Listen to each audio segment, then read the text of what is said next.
Olá a todos, a graça e a paz do Senhor Jesus Cristo de Nazaré. Eu sou o pastor Ebston e estamos aqui mais uma vez para gravar De Olho na Fé e, como sempre, trazendo muitas informações, trazendo testemunhos, trazendo o melhor do Evangelho nas pessoas e das pessoas para todos nós e para nós sermos edificados.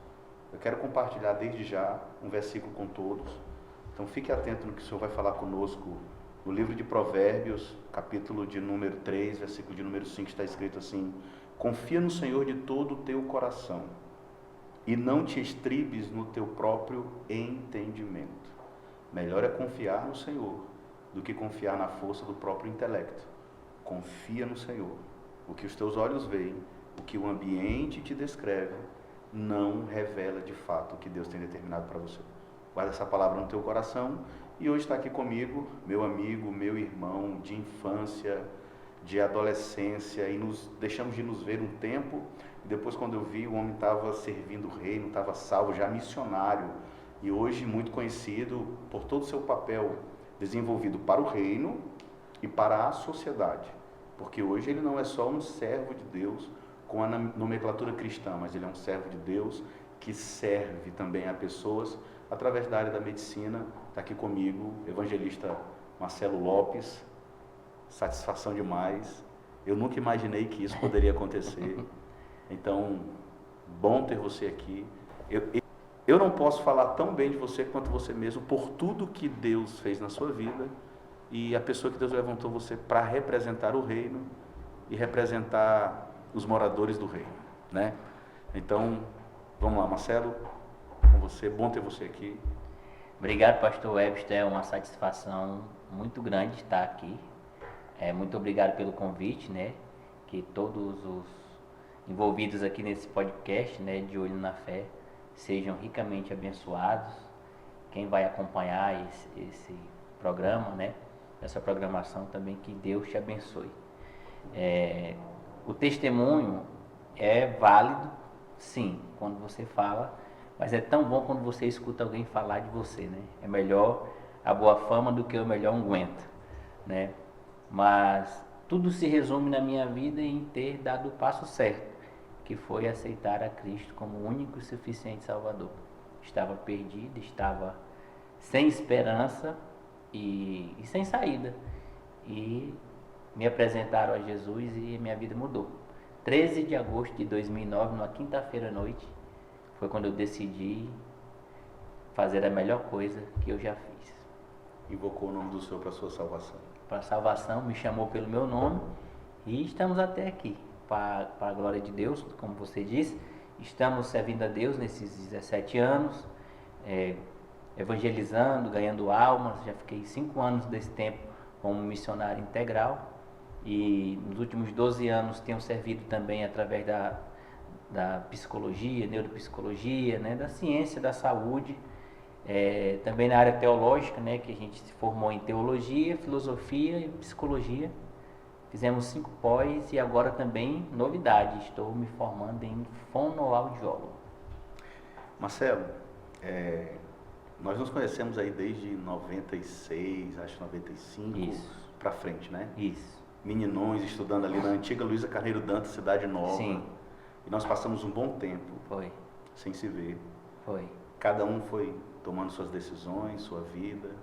E aí você tomou um rumo na sua vida, que foi onde o Senhor foi lá e lhe encontrou. Isso. O Senhor lhe devolveu a vontade de viver, lhe devolveu um direcionamento para a sua vida. E aí você decidiu aprender mais sobre o Senhor. Foi quando você fez seu primeiro curso. Isso. Seu curso teológico. Foi. Eu, até os 17 anos, eu continuei estudando e tal. Só quando eu cheguei nos 17 anos, eu vivi aquele período da vida, né, que o filósofo Soren Kierkegaard, ele fala que o homem vive 3 estágios da vida. E o estágio que você deixa a sua natureza lhe dominar, a sua carne lhe dominar, né, que é o estágio estético, é quando você faz tudo o que você quer, é quando você não pondera o que você deve fazer no dia seguinte, você vai só vivendo, né?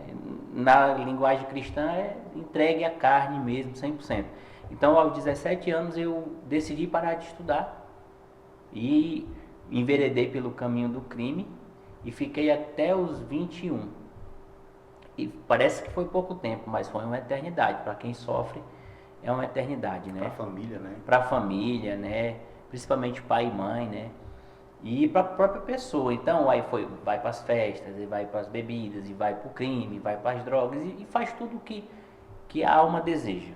Nesse período a gente sofreu muito, porque a gente não tinha o que temos hoje, né? O Espírito Santo dentro, cuidando da nossa mente, do nosso coração. Quando cheguei aos 21 para 22, foi quando eu aceitei a Cristo. Hoje eu estou com 39, esse ano, se Deus quiser, faz 40, né? E foi a melhor decisão da minha vida, porque de lá para cá eu considero que foi quando eu nasci de verdade, né? Foi quando eu passei a amar minha família, amar meus pais, cuidar da minha vida. Aí eu fui estudar. Então aí eu fui estudar, terminar o ensino médio, porque eu tinha abandonado os estudos. Nunca é tarde para você estudar. Eu voltei para a escola aos 21, aí eu fiz o Enem, e foi aquela época que se você tirasse a nota alta, você ganhava o certificado. E no primeiro ano que isso aconteceu, que foi 2010, eu tirei uma nota altíssima, mesmo estando fora da escola, que eu alcancei o diploma. Então já foi de conclusão. Eu tinha que estudar 2 anos, já aconteceu o primeiro milagre aí. Então eu fui para a academia eu fiz teologia, na época não tinha aqui, fiz a distância, né? Aí fui para filosofia e para psicologia ao mesmo tempo. Aí disseram, não, agora ele é crente, ele é cristão, e agora com o negócio de filosofia e psicologia ele vai ficar louco. Vamos abrir um parênteses aqui. Algumas pessoas têm dificuldades de lidar com o alto nível de conhecimento para quem é cristão. Isso. Fala um pouco sobre isso aí. Nós inauguramos o primeiro consultório de psicologia da Assembleia de Deus no Acre, que foi dentro da Assembleia de Deus do 2º Distrito, onde eu estou até hoje, de 2018 para cá. Na época era o pastor Francelino, muito amigo nosso, um incentivador, um homem de Deus, que nos chamou e disse, você vai atender como psicólogo da igreja, as pessoas da igreja e da comunidade. Foi algo que nunca tinha acontecido antes, porque as pessoas sempre diziam o seguinte, o crente, o cristão não tem tempo de estudar, não tem tempo de trabalhar, porque Jesus está voltando. Eu ouvi isso, rapaz, isso é perca de tempo, Jesus está voltando. Isso é perca de tempo. Tá, aí eu falei, mas se ele não voltar daqui 20 anos, como é que eu quero estar? Bem de vida, financeiramente, mentalmente. Então, o alcance do que eu faço hoje, tendo 4 faculdades, é muito maior do que quando eu não tinha nenhuma. Então, longe de mim me comparar com o apóstolo, mas aí você para analisar o que Paulo tinha de conhecimento e o que os outros não tinham, fez com que Paulo se destacasse mais do que os outros. Então, quanto mais preparado você for, mais Deus vai lhe usar. Paulo rompeu as bolhas, né? Ele passou. Ele ultrapassou, ele pregava para filósofo, mas ele também pregava para teólogo, como ele também pregava para grego, como ele também pregava para bárbaro, para cito, e ele sabia falar a linguagem de todos. Então, o homem de Deus tem que ser experimentado, ele tem que aprender. Por exemplo, eu não sabia tocar violão. Eu não sou um músico profissional. Mas quando eu fui dirigir congregações, eu digo, poxa, não tem um músico aqui, eu vou ter que ser. Então, fui aprender a tocar violão, né? Então, assim, temos que fazer a nossa parte e Deus vai fazendo a parte dele. E depois dessas faculdades, Deus vai abrindo os caminhos, né? Você está falando, Deus vai lhe direcionando.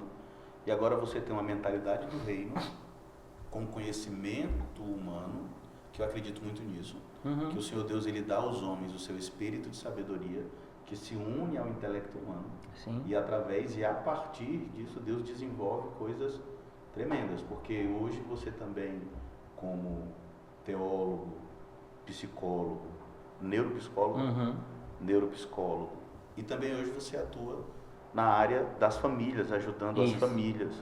Né? Hoje você é conselheiro tutelar. Isso. Fala um pouco sobre isso para nós, para os irmãos saberem um pouco mais do Marcelo. Em 2016, eu estava visitando um colega e ele disse assim, você vai ser conselheiro tutelar de Rio Branco. Eu não sabia o que fazia um conselheiro tutelar. E eu disse, por que você está dizendo? Ele disse, porque tu gosta de gente, tu gosta de criança, de adolescente, porque eu fazia trabalho no socioeducativo. Eu passei quase 10 anos discipulando menores infratores dentro da pousada.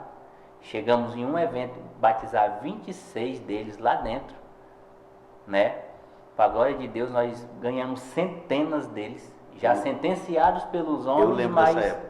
Você esteve com a gente várias vezes, sentenciados pelos homens, mas não sentenciados por Deus. Foi essa mensagem que eu levei para eles.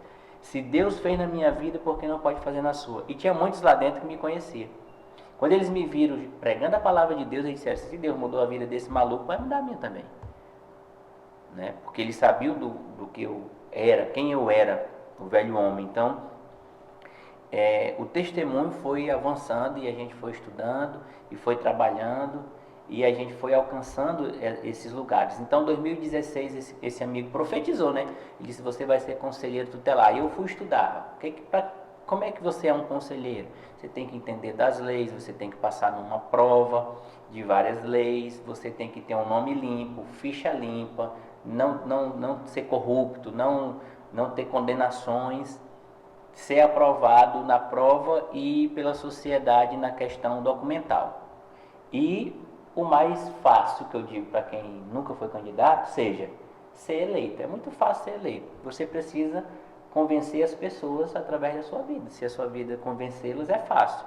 Agora é difícil para quem não consegue ter um testemunho, né? Então, assim, para a glória de Deus, Deus ia me conduzindo para isso.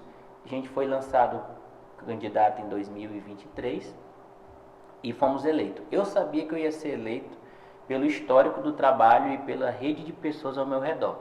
Igrejas, irmãos, amigos, clientes. Eu sabia que eu ganharia, mas eu não sabia que eu seria o mais votado. Porque tinha cara fazendo a volta da vitória. Tinha cara que era filho de rico, de dinheiro, que tinha apoio político por trás. Eu digo, Senhor, tu tá vendo aí que eles estão tudo preparados. Eu só tenho tu e a promessa. Então, que seja o que Deus quiser. Quando apurou a urna, nós fomos o campeão de voto do Acre e de Rondônia.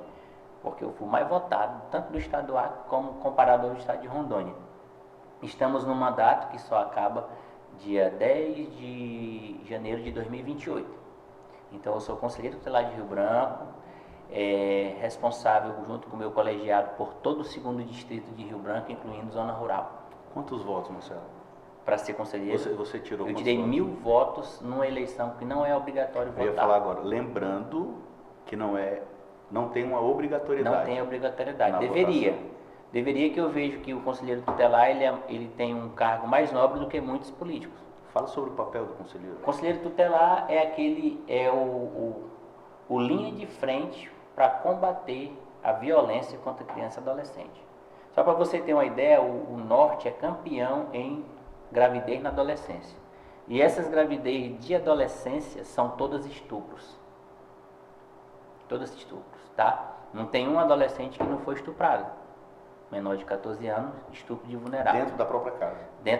De cada 10 violações, 8 é por conhecidos, parentes. E esses 2% aí é um estranho. Raramente um estranho estupra, molesta. Marcelo, assim, a gente tem visto muitos acontecimentos envolvendo igrejas. Homens, obreiros, Sim. pastores. O que você fala para os nossos irmãos? Porque a gente sabe que o povo de Deus é um povo muito solícito. O povo de Deus é um povo que ama, é um povo de Deus que acolhe, o povo de Deus é um povo que abraça. Sim.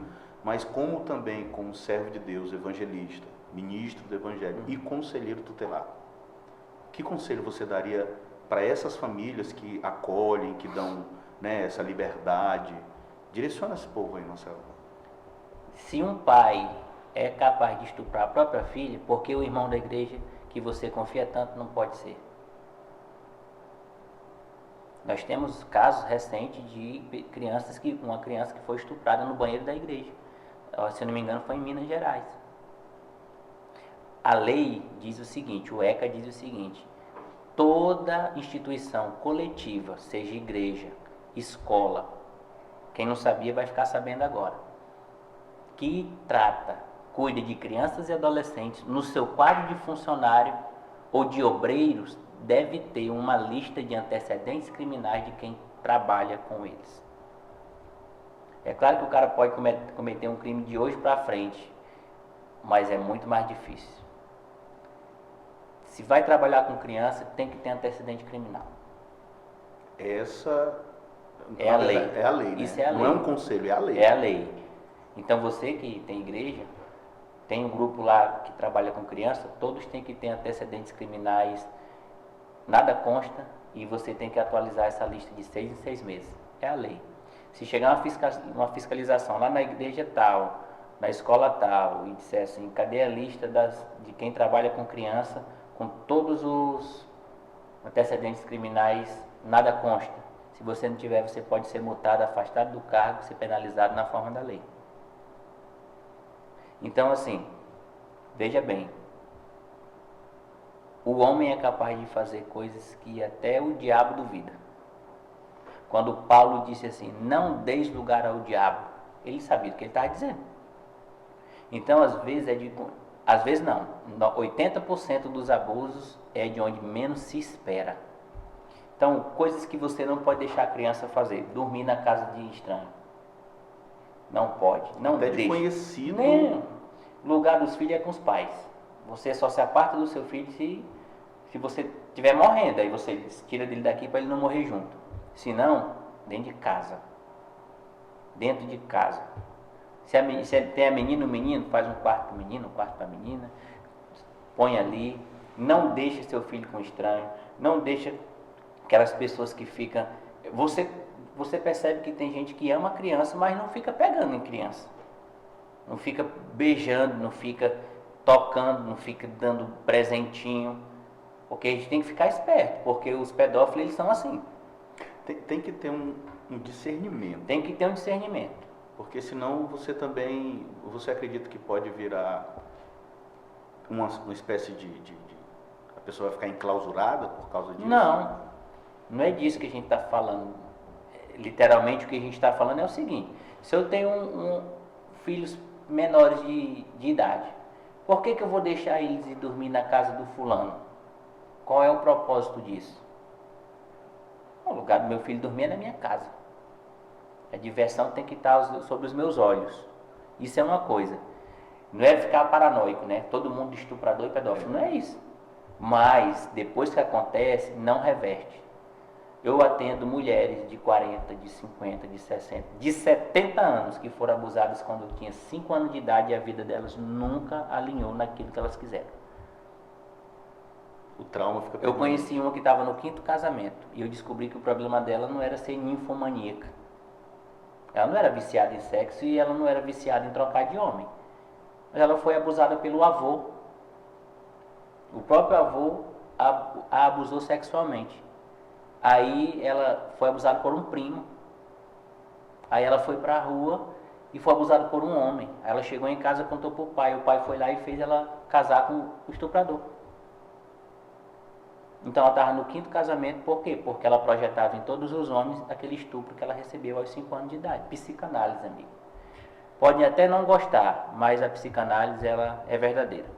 Marcelo, e como cristão, né, conselheiro tutelar e psicólogo, como é que você controla as emoções?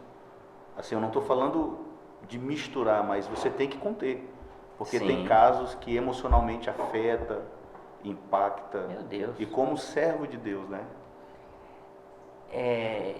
Ser conselheiro tutelar, para mim, foi uma das experiências mais duras, mais difíceis. Depois que eu ganhei, um monte de gente acha que foi fácil a minha vitória, né? Acha que foi o homem que me deu a vitória. E diz, eu também vou ser. Eu digo, vá, se candidate na próxima eleição, corra atrás de voto, ganhe e vá atuar. Vou te dar um caso aqui. Um dia eu recebo uma ligação de uma mãe viciada em crack que andava com a criança pela rua.